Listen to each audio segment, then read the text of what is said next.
Narito na ang inyong hinihintay. Ang programang magpapakita ng di nakikita. Ang nakatago ay ilalabas niya. Yes, yes, yo! Topa Show! Programang maraming ilalantad na mga sorpresa. Yes, yes, yo! Topa Show! At ngayon, narito na po sila. Ang mga kwento niyang ating mapapakinggan. Si Mr. Yes, Yes, Yo, Attorney Ferdy Topacio.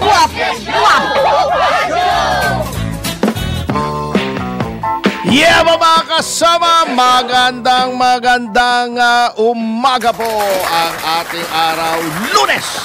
Ang ating pecha 22, tama ba ako? 23. Mali pala ako. Lagi ako mali sa pecha, no? Oo. 2 days after martial law. Ating oras, alas 11 sa East ng umaga. At ako po si Atty. Ferdy, Mr. Sex Appeal, Pogi na, macho pa nga. Oh, yeah. Topasyo, bumabati sa inyo na mabuhay po kayo't lahat ng ugat sa inyong katawan. At kasama kong palagi, syempre, walang iba kundili. Ang inyong lingkod, Juvie de Guzman. Yan, magandang araw po sa lahat ng mga hindi pa nagigising at nagising na. Sobra naman pag hindi ka pa nagigising ng 11 o 7. Ay, grabe talaga. Marami baka hindi ka na magising. Opo. Pati na magising. Mabigat, mabigat. Hindi, meron namang tulog ng 11 o 7, yung mga night shift. Opo, yan. Guardia, Call center. police, call center, Yes. mga nurses, doktor, marami ha. Mga vampira. Ay, tama. Mga holdapper, mga karnaper, ay mga mga drug pusher. Di ba? Walang tulugan yan. Walang tulugan yun. Oo. Parang si si Kuya Jones. Walang tulugan. Anyway, merong news number 1 ang Pilipinas. Saan? Dito sa sa World Risk Report. Pinaka-risky na bansa. That's a bad news. Oo, nakakatakot For the yan. third straight year, number 1 tayo. Umpisa ng, ewan ko kung coincidence lang ito na nag-umpisa yung administrasyon ni Pangulong Marcos. Number 1 tayo. Well, marami yung reaction dyan. Ako, grabe, attorney. Yan nga po yung gusto nilang itapik mo ngayon eh. Pero tayo naman, siyempre, hindi naman tayo naniniwalang gano'n naman. Ibig sabihin mo ba, hindi na nagtatrabaho mga kapulisan? Hindi, kasi diba? ang risk index na ito ay base sa yung i-quote ko na. Okay. Exposure to natural hazards. Ayun. The susceptibility of the population and the coping and adaptive capacities of society. Ibig sabihin, natural hazard. Siguro, nakikita nila na tuwing umuulan dito ng malakas ng isang araw lamang, nagiging isang malaking swimming pool ang ilang bahagi ng bansa, di ba? Yan. So much so na saan ka nakakita ng bansa na kailangang warningan mo yung mga mamamayan, oy, bawal lumangoy sa baha. Di ba, common sense naman yun. Baha nga. Yung kayakihan ng nung mga lumulutang na bagay nandun sa baha, di ba? Bago lalangoy ka roon. Siyempre, kung ikaw talaga swimmer, katulad ko, nagsiswimming ako nung nasa team ako. Di ba, pagka freestyle, di ba, ganun yun, di ba, gaganon ka, di ba? Yan, ganon di ba? Ganon, yan, ganon. Di ba, pag ganon mo, hihinga ka. Yes. Kung medyo alangan yung hinga mo, hindi ang nahihigop mo, tubig. Hindi balik kung swimming pool, may chlorine yun eh. Malinis yun, kita mo yung ilalim ng pool eh. Pero, ito medyo kulay brown eh, baka may mga lumulutang. Alam mo, Tony, nagulat ako sa baha ng Japan. Yung tubig na ulan nila, na pag naiipon, malinis na malinis. May filter agad. May isda pa. Yeah. Hindi, Nakita mo yun? Yung drainage na mismo, yung kanal dito sa atin, di ba? Yun ang dapat mangyari dito. Di ba, meron ditong kasabihan, ba't ganyan, amoy mo, parang kang nahulog sa kanal. Doon, pag nahulog ka sa kanal, baliwala, para ka lang nabasa, walang amoy. Yun. Paano kayo gagawin yun? Hindi, iba naman kasi Japan yun, malinis talaga sila ron eh. Pati yung nila, alam mo, pagka may dadaan doon, akala mo kung anong truck. Bago may mga tao, nakaputi ha? Yes. Na yung coverall. Alam mo yung coverall, di ba? Yun. Basura, truck ng basura yon. Nakaputi yung mga na-coverall. Malinis na malinis. Pati yung mga tao. Yeah. Bago, pagpasok dun sa likod ng basura, kinokompact na. Wala kang, dito, di ba? Ang ingay. May humahabol na mga langaw. Hindi, mga tao din. Habol yung Saka basurahan. amoy katimoy eh. Doon hindi malinis. Grabe. Malinis talaga. Grabe. Pero DNR yan, di ba, Attorney? Alin? Yung concern sa garbage natin. Local government yan, kanya-kanyang contractor yan. Ang problema, eto, wag naman magagalit yung mga kaibigan nating mga local officials, ano? Okay po. Totoo yung sinasabi sa kanila na may pera sa basura eh. Totoo yun. O kasi talagang nagiging source ng ill-gotten wealth yung basura. Malaki ang kontrata. Ito lang ha, noong panahon na umalis ako sa City Hall ng Maynila, Yes. 1998, ang kontrata sa basura ay 1 milyon. Isang araw, 1998 yun, 1 million a day. Kaya yung kontrata ng basura, pinag-aagawan yan eh. Matindi ang kontratang yan. Kasi nga, ang laki ng kontrata bago, sino-sino, anong gagawin mo lang? Kukuha kang lumang truck. Kukuha kang mga lumang tao. Sino-sino lang eh. O, di ba? Walang training, walang facility, open yung truck. Very unsanitary. Minsan umaandar yung truck. Nahuhulog pa yung mga basura sa likod. Yun. Bago ang ingay nung makina, kung ano-ano lang dilapidated na truck na kinukuha. Yun lang mismong exhaust ng truck mo, basura na nag-i-spew na ng garbage sa atmosphere eh. Hindi na nagko-comply sa Clean Air Act. Oh. Okay. Pero attorney merong isang netizen ang nakapagsabi sa akin na dahil dyan sa sinabi mo, talaga luma na. Yung mga jeepney din, ganun din. Luma din, marami. Marami. Oo. At dapat sila, wag na silang magalit sa gagawing modernization kung meron man. Oo. Kasi nagtataka lang ako, sir, bakit ayaw nilang matuloy ito? Bakit nila kailangan tutulan at whatever? Kung ano man yung dahilan nila, sana dun sila sa makakatulong, hindi yung makakaperwisyo. Like now, kaya walang pasok dahil dyan, na walang bumabiyahe. Oo, hindi.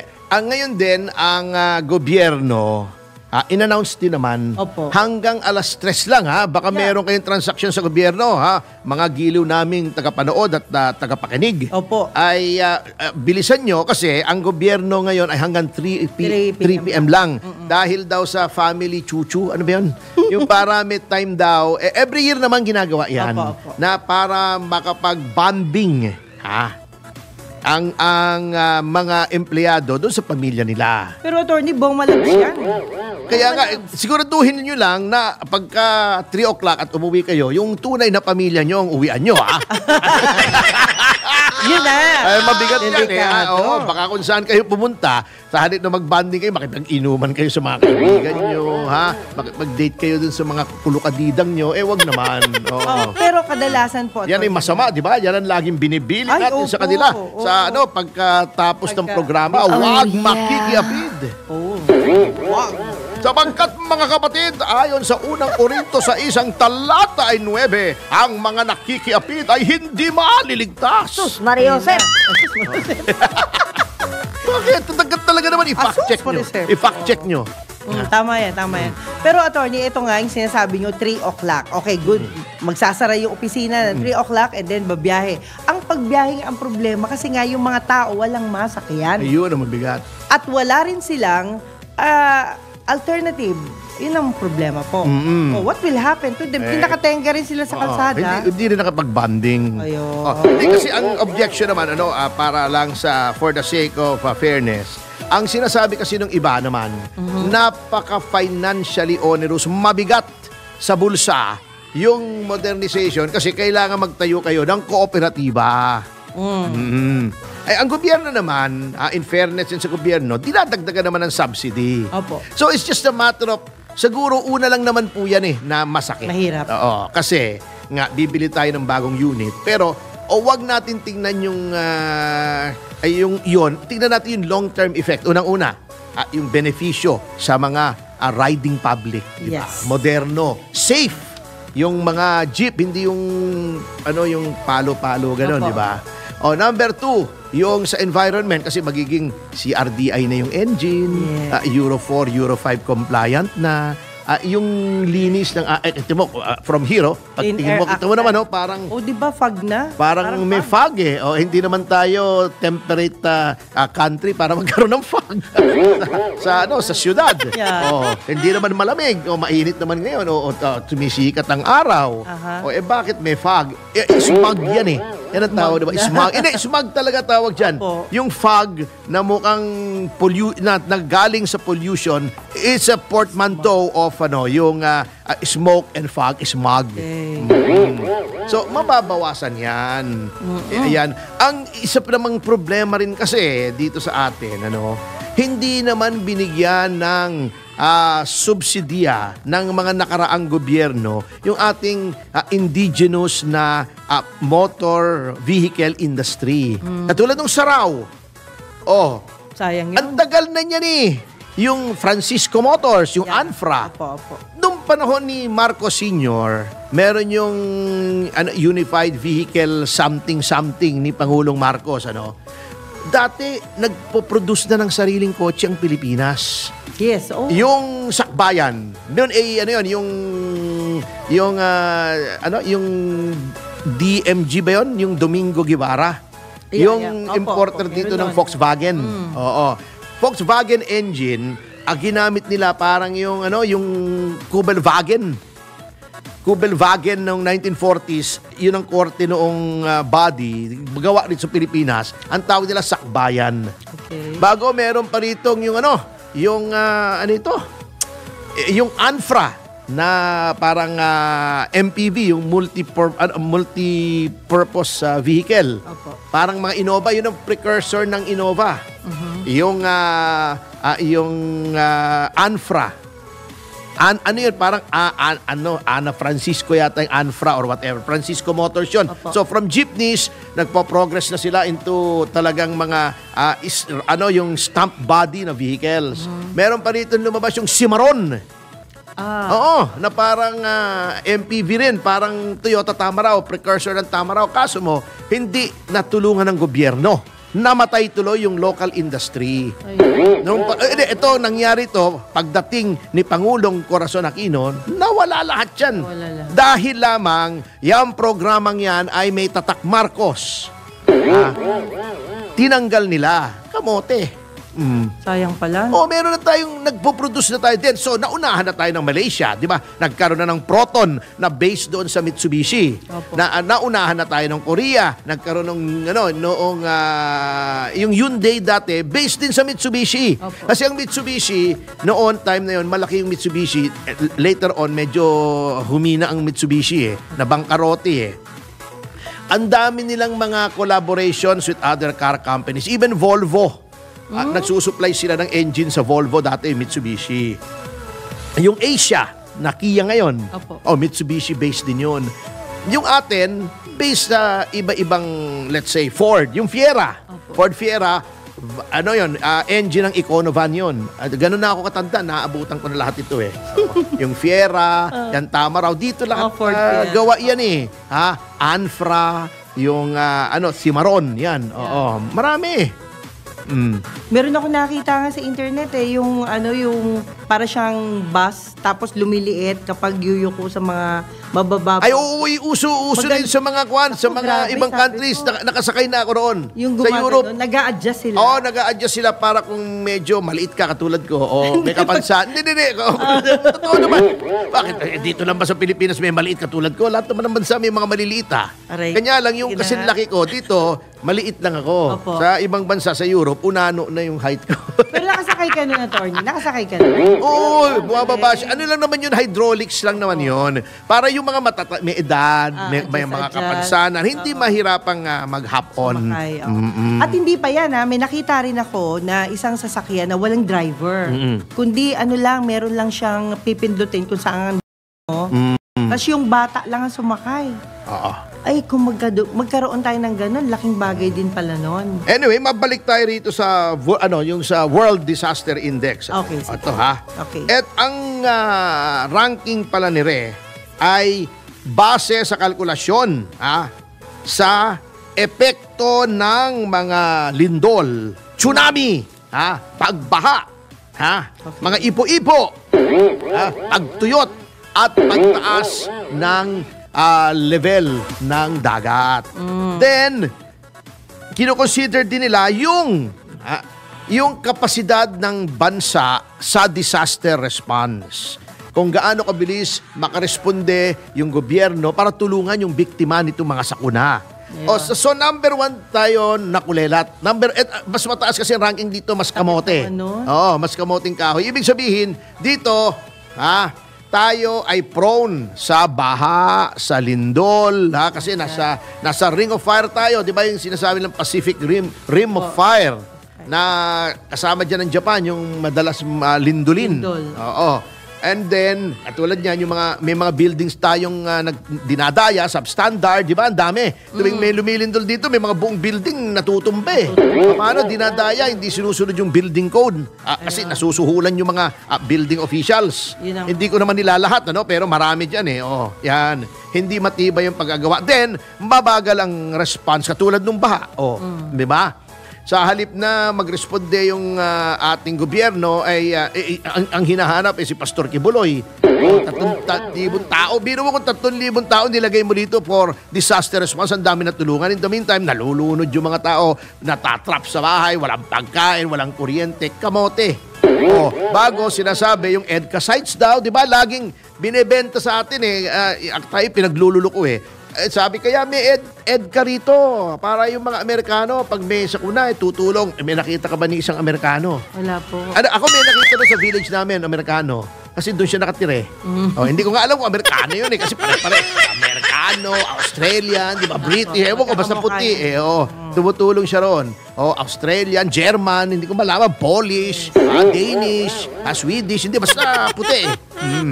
Baka nga anak ng araw yun Yun ang problema. Bago ang ating katulad niya yung ating mga precautions, yung mga dike, yung mga pangharang sa baha, di ba? Opo. Na ang kontraktor ay mga congressmen. Hindi na maganda. Naguguho nga Guho. Paano, di ba sabi ni Mayor Magalong, ang natitira na lamang na porsyento noong pera na panggawa ng public works. Ng project. 50%, kalahati, kaltas na sa corruption. Oh Minsan nga 40%. Di ba? Nagpresente siya. Nagpresenta si Mayor Magalong. Immediately, ngayon daw, sabi lang naman niya, 40% agad doon sa yung mga congressmen na may project, yung mga opisyal na may project. 40% agad. Di 60% na lang. So sa 100 piso, 60 pesos na lang yung pang materialis mo at panggawa, di ba? O pang labor. Then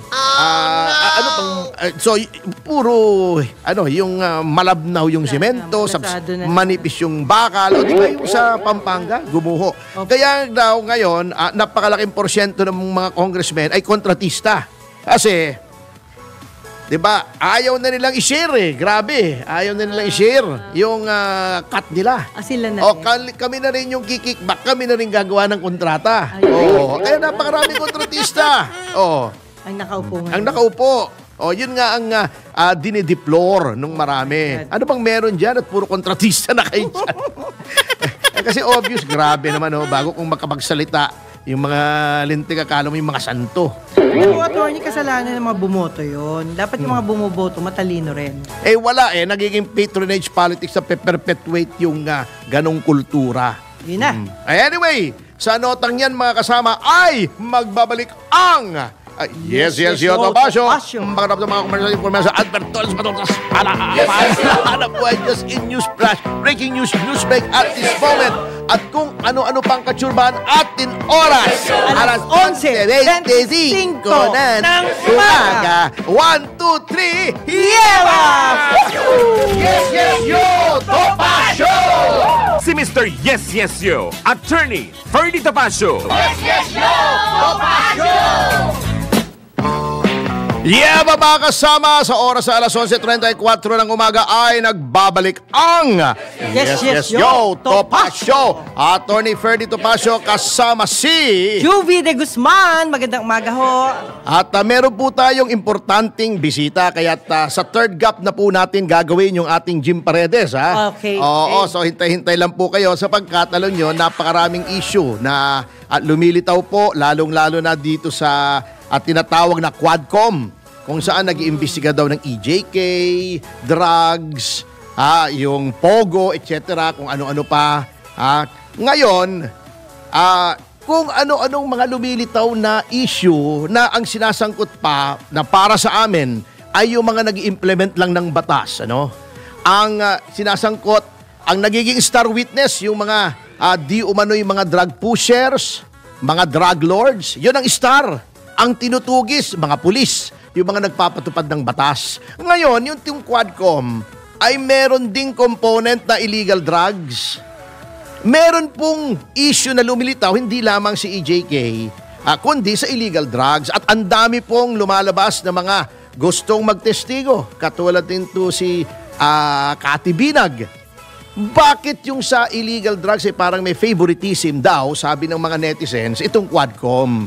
Kaya para po sa pantay na pamamahayag ay narito po sa ating linya ng komunikasyon, walang iba kundi ang chairman sa Senado ng Committee on Public Order and Dangerous Drugs, Senator Ronald Bato de la Rosa. Magandang umaga po, Senator Bato, and welcome to Yes Yo Topacio. Magandang umaga. DWIC 882 po tayo, Senator. Magandang umaga sa inyo, attorney, at sa ating mga taga-subaybay. Magandang umaga po sa inyong lahat. I thank you po sa inyong pagpapaunlak sa aming payak na paanyaya dito po sa ating maliit na programang Yes Yo Topacio. At hindi lang yan, Sir Bato, ako po'y isa sa mga tagahanga ninyo. Lalo-lalo na nung kayo po'y nasa nasa mas maaga pang posisyon. Ayan, si Juvie. Si Juvie po ito.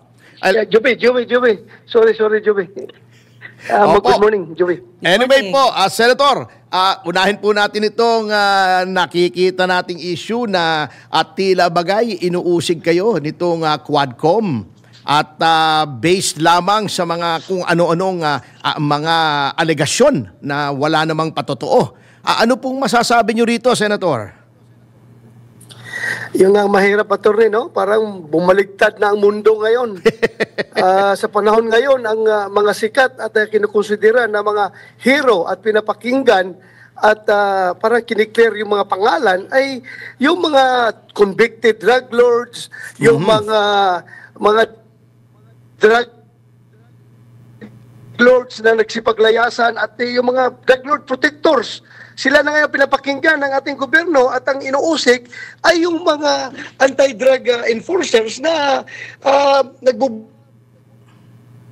ng buhay para lang mapahinto yung ating drug problem.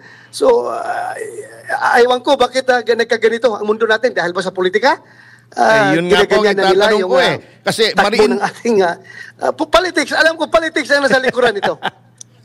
Ay mariin pong dinidiin naman ni Congressman Acop at ni Congressman Abante na ito daw ay politika. Ito daw ay dahil po sa kanilang mandato na mag-imbestiga. Ano namang masasabi nyo rito, Senator? Sabihan mo nga si Congressman Acop na kami ay parehong we were both raised by the same academy. We serve the same branch of service. And all I can say to him is, I am all right, sir. I am all right, sir. Mukhang alam ko nang ibig sabihin yan sa PMA, all right. I am very much all right, sir. And alam mo, when I fought the insurgents and terrorists in Mindanao, I did not hide behind the skirt of my mother. Bakit ngayon pa? Nagliliparan ang bala, attorney, nagliliparan ang bala sa paligid mo. Alam po natin yan, napanood ko po yung storya nyo na si Senator Robin ang gumanap bilang kayo. At nakita ko yung inyong giting. Hindi ba ako nagtatago sa skirt ng aking mother? Ngayon pa na magtatago ako sa skirt daw ni BP Sara na yung mga words ni Congressman Acop at ng mga words ng Quadcom na hindi man yan nakakamatay. Hindi man tayo, it cannot kill me. Bakit ako matatakot? Bakit ako magtatago? Pagkasabi kay Congressman Acop na wala po akong kinatakutan. Wala po akong kinatakutan. Gusto nila kasi humarap ako doon para anong gagawin na sa akin doon. I can clear my name without that Quadcom, attorney. Opo. I can clear my name kung ano yung pinag-aakusa nila dyan. Without that Quadcom, I can clear my name because people know kung ano. My life is an open book. Alam nila kung anong ginagawa ko. I can clear my name. I can easily clear my name. I don't need your Quadcom to clear my name kasi kayo lang rin ang nagdudumi sa pangalan ko. Kayo rin ang gumagawa ng script para masira yung pangalan ko. Ngayon po, maiba naman po tayo, Senator Bato. Yes.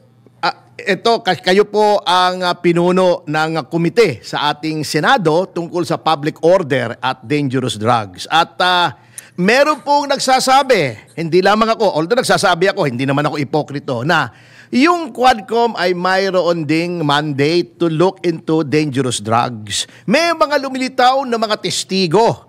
Katulad nitong si dating Senador Nicky Cositeng, mga credible na mga testigo, si Cathy Binag na may first-hand account ng di umano'y drug use. Ay meron po bang maaring gawin ng inyong committee para magkaroon naman po ng legislative inquiry na at tawagin naman itong mga testigong ito na parang ini-ignore ng Quadcom? Alam mo, attorney, matagal na ako nag-file ng resolusyon para imbestigahan yung mga allegation ni Cathy Binag. Opo. Yung mga sinasabi ni Cathy Binag na inilahat doon sa programa ni Maharlika, Opo. ay matagal ako nag-file ng resolusyon. Ang problema lang po ay hindi pa inirefer sa aking komite yung resolusyon na yan. At inirefer doon sa Committee on Rules ay parang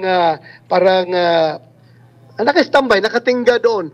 So, hindi ako makapaghandak ng investigasyon dahil kukwestiyonin nila yung aking authority. Opo, dahil walang tama po yun. referral sa committee ko, sigurado ako, kukwestiyonin nila yung aking authority to conduct that investigation. Pero kung abot tayo hantong tayo sa punto na mukhang wala ng pag-asa, then baka mag-suicide ako, attorney. I will conduct a hearing kahit na walang authority. Sabihin ko, mutong gagawin ko. Sige, mag-question kayo dyan ng authority ko. Pero ayaw ko lang ng gulo sana sa ngayon. Kung magkarespetuhan lang, ayaw ko lang gulo. Pero kung hantong tayo sa punto na wala na, para bang wala na tayong pag-asa, then I can make a suicide decision na magawa ko ng hearing na gano'n na para naman mapakinggan rin natin yung mga allegation ni Cathy Binag, no? Opo. At Senator, I think the public has the right to know ang ginagawa ng ating ibang kasama sa Senado. Sino po bang humaharang nitong inyong resolusyon at hindi ma-refer sa inyong komite? I am sure nandyan yan na hindi man ako, no? Wala man ko sa liderato ng Senado. Andyan lang yan sa pag-referral. Okay. Sino po bang nagre-refer? According to the Senate rules, Senator, sinong dapat mag-refer sa mga corresponding committee ng mga resolusyon? Ayun nga, alam ko, si Committee on Rules Chairman, si Senator Tolentino, yung aming majority leader, but then kung tatanungin ko rin siya, alam ko ang sagot niya is yung liderato ng Senado ang nagpaparefer sa Committee on Rules. Sila ang nag-decide. So, ayaw ko ng gulo mo lang, attorney. Ayaw ko mag-away-away kami dyan sa loob ng Senado. Kami-kami lang. Gusto kong hintayin talaga yung decision nila. Ayusin ko yan. Okay, maraming salamat po, Senator Bato. Hayaan niyo po, kung may gulo dyan maaasahan niyo po ang aking tulong at ako'y sanay makipag-away. Salamat, Atty. Anyway, bago po tayo mag-break, any message to our countrymen tungkol po sa mga isyong bumabalot po dito sa dangerous drugs? Well, sa ating mga kababayan, ito lang masasabi ko, Attorney. Kung yung ating war on drugs, mayroong nangyari pang abuso, may nangyaring kalabisan, hindi naman yung pinabayaan, inibestigahan naman yun ng ating gobyerno. Pero kung sabihin ninyo na walang naidulot na mabuti yung ating war on drugs, din ang masasabi ko sa inyo, ipokrito kayo. Ipokrito kayo kung sabihin nyo walang naidulot na kabutihan yung ating war on drugs. Saan ka naka-experience sa buong history ng Pilipinas na bumaba ng almost 50% drastically yung ating crime volume because of the war on drugs. Saan ka nakakita ng 1.6 million na render ng mga drug personalities? Totoo. Saan ka nakakita ng 300,000 na mga arestado na mga drug violators? So, doon lang sa war on drugs. Kung hindi tayo nag-wage sa war on drugs, baka narco-state na itong ating bansa ngayon. Opo. Ang nagsisiga-sigaan na ngayon, itong mga drug lords na, sila nang may control sa ating politics. Kaya, sana maintindihan nyo. Sana maintindihan natin yung mga kababayan. At ako hindi naman nanunumbat, no? Pero ako lang naman ay gusto ko ipaparating sa kanila. What's the real score? Hindi po mahirap po yung ang naratibo ay ang tinitwist ng mga favor, nakapabor doon sa mga drug personalities. Ang hirap naman ng sitwasyon na gano'n. Sila na ngayon ang hero, sila na ngayon ang pinapakinggan. Opo, maraming salamat po. Ayan po. Salamat. Ang Salamat Senator Ronald Bato de la Rosa. Thank you, Juby. Opo, Thank you ang po. chairman ng Senate Committee on Public Order and Dangerous Drugs. At sa notang yan, mga kasama, ay magbabalik Babalik. ang Yes, Yes, Yo, Topa Show! 1, 2, 3, Hiyaba! Yes, Yes, Yo, Topa Show! Yeah, mga kasama, magandang umaga pong muli. Oras natin, alas 11:49, Ferdy Topa Show at Juvie de Guzman. at dito po natin inurong yung ating paboritong bahagi na pinamagato.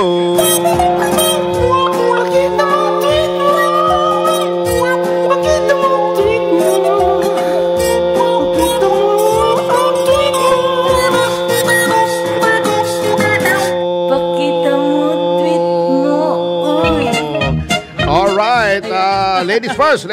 Yeah, papasalamatan ko lang ang G-Fox Ligaya. Ayan, ma'am, maraming salamat for inviting me for your 85th birthday. Wow. Wow, gandang-ganda pa. Oh, syempre Oo, naman. Talagang iba talaga yung alaga.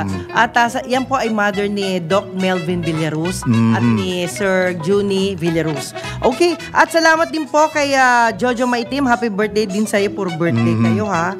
At mabuti Oo, na lang. yung birthday, importante yan, alam mo, sa buhay ng tao. Opo. Kasi mas maraming birthday na i-celebrate mo, mas mahaba ang buhay mo. Oo nga.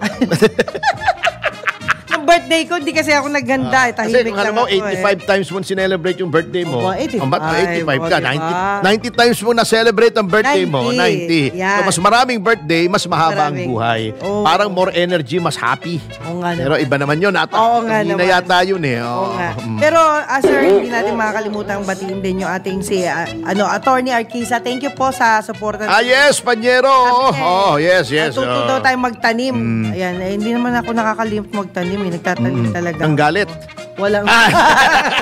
Hindi po. Hindi At syempre sa lahat ng mga friendship natin, Boss Edgar, salamat po. Boss Arnold, ay nako, huwag kayong mag-alala. Talagang ito na push na ang insurance, ang Fortune Life Insurance Company. Ayun, syempre la. Syempre naman. Talagang hindi naisip ko, dapat talaga magpa-insure na rin tayo eh. Oo. Diba?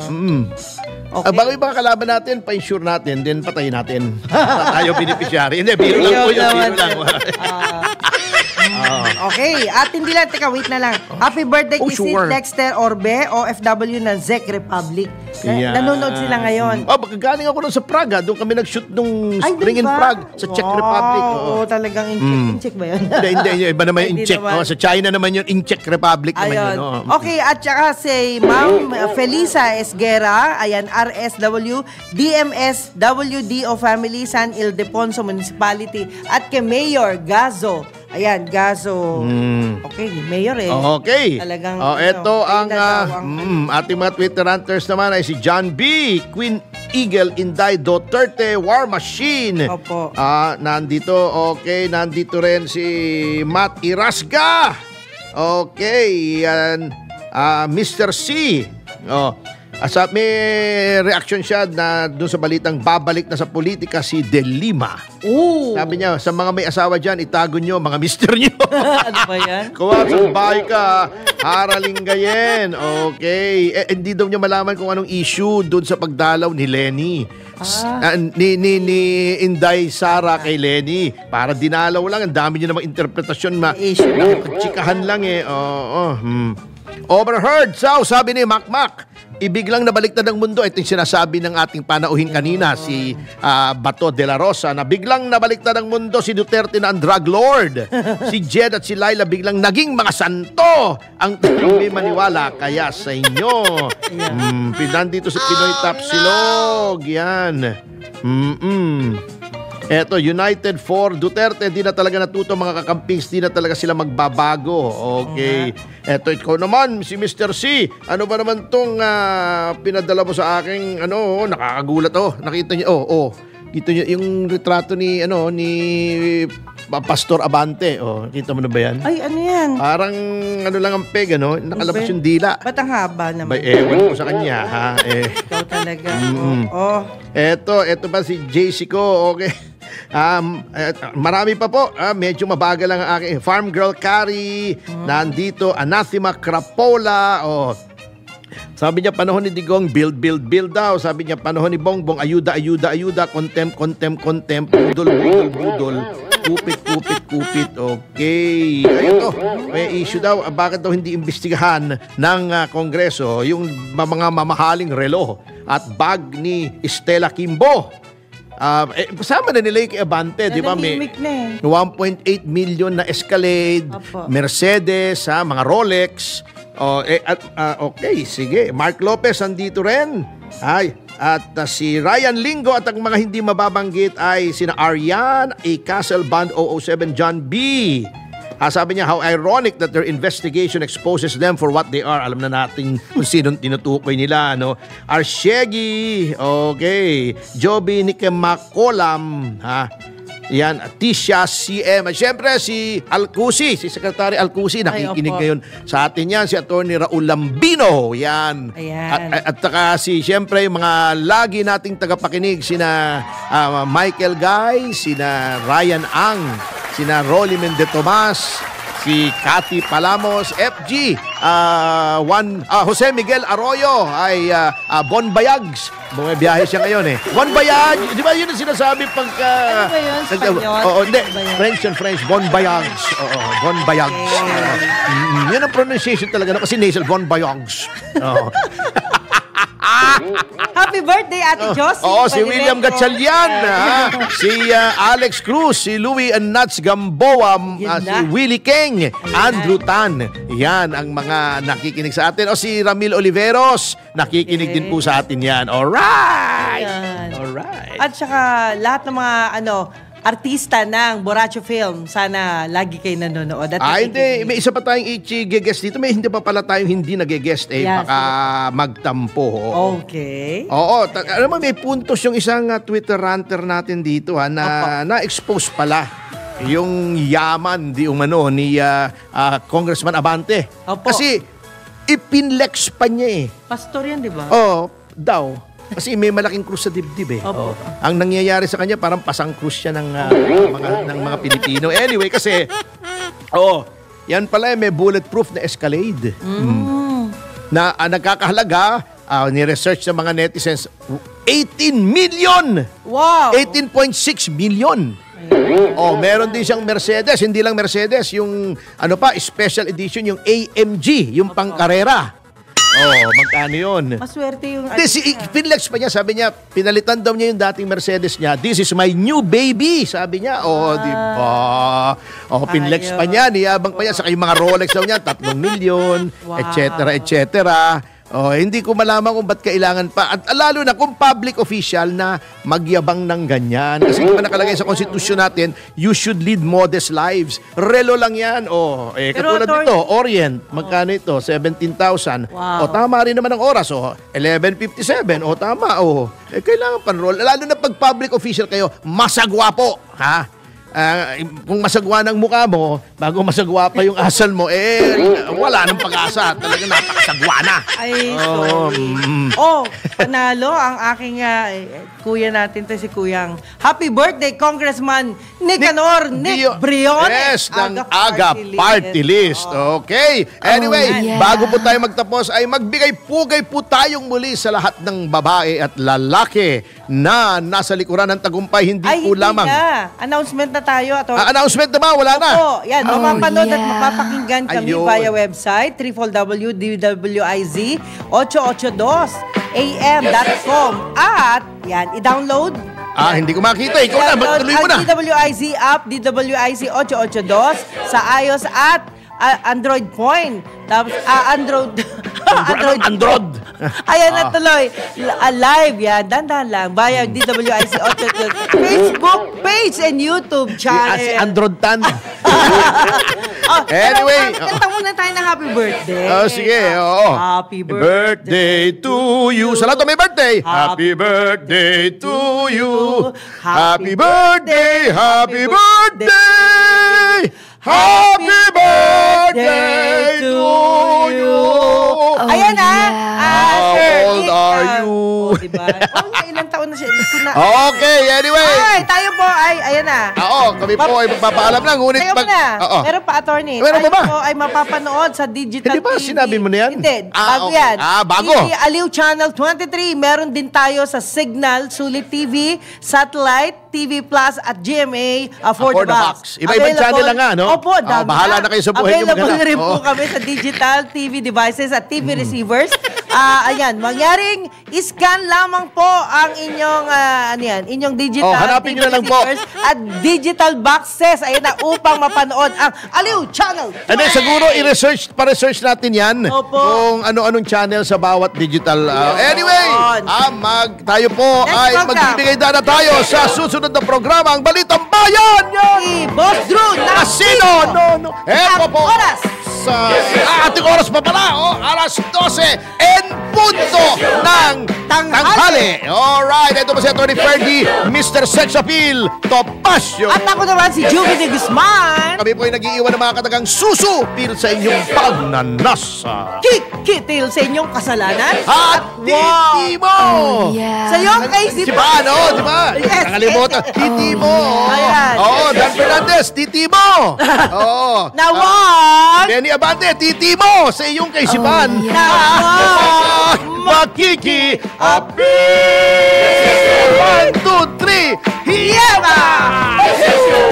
Yes, yo! Topacio! Si Mr. Yes, Yes, Yo, Attorney Ferdy Topacio. Yes, yo! Topacio!